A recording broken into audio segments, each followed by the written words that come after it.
Камрате участились случаи нападения бродячих собак на людей и особенно на детей. За последние 2-3 года городские власти перестали выполнять работы по отстрелу безнадзорных собак. Данный факт явился причиной роста количества этого вида животных, которые считаются бесхозными.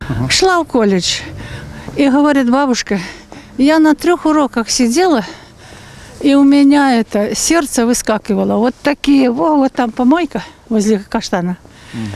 Вот такие, говорит, как напали на меня, как начали гавкать, я думала, мне уже все. Думала, говорит, умру. И шла, говорит, и они меня до колледжа провожали. И этой проблемой надо заниматься, эту проблему надо решать. Для этого есть соответствующие структуры, учреждения, которые могли бы при желании заняться этой проблемой.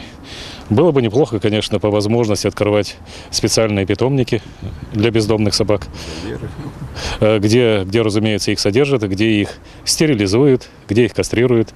Каждый день вынужден идти на участок, и постоянно у нас собаки. Постоянно. И по квартирам.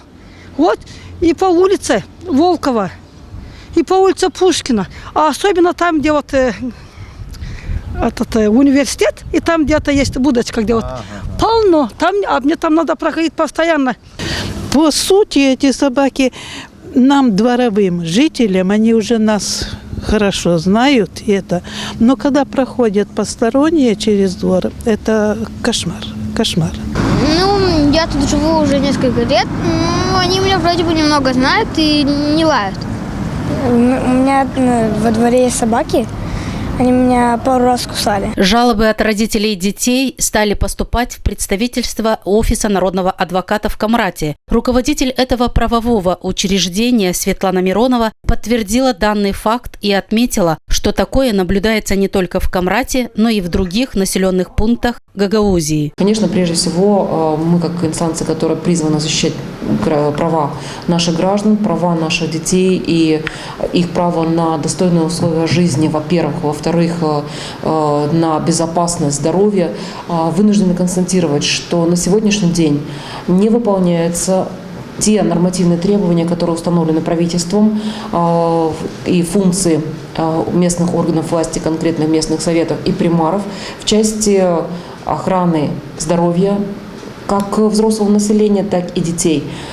Есть случаи, когда детей кусают достаточно серьезно, когда наносится психический вред. Почему? Потому что ребенок испытывает сильнейший стресс, когда на него нападает сфора собак, причем непосредственно рядом с домом. Заместитель примара муниципия Камрат Ширали Тургунов подтвердил, что в настоящее время примария отстрелом собак не занимается, поскольку это малоэффективно и отрицательно влияет на психику детей. Единственное решение, как выразился заместитель примара, это отлов бродячих собак с последующим их заключением в питомник. Отстрел собак запрещен, это негуманно, это наши дети воспитываются, видят это убийство собак, это жестокость.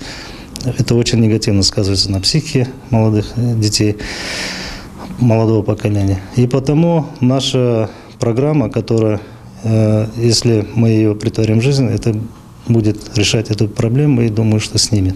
Я понимаю всех жителей, это очень большая проблема. Но хочу же обратиться к нашим горожанам.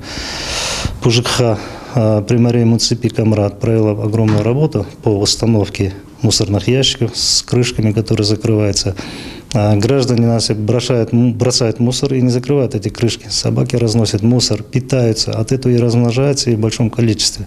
То есть сами создаем хорошие условия для них, а потом с ними стараемся бороться. По словам заместителя примара муниципия Камрат господина Тургунова, примария в ближайшее время пригласит работников ЖКХ и общественность за круглый стол для обсуждения этой проблемы. Также заместитель примара сообщил, что экологический фонд Республики Молдова принял решение на выделение 300 тысяч леев для строительства питомника в Камрате. Возможно, это решение разрешит в автономию проблему с бродячими собаками.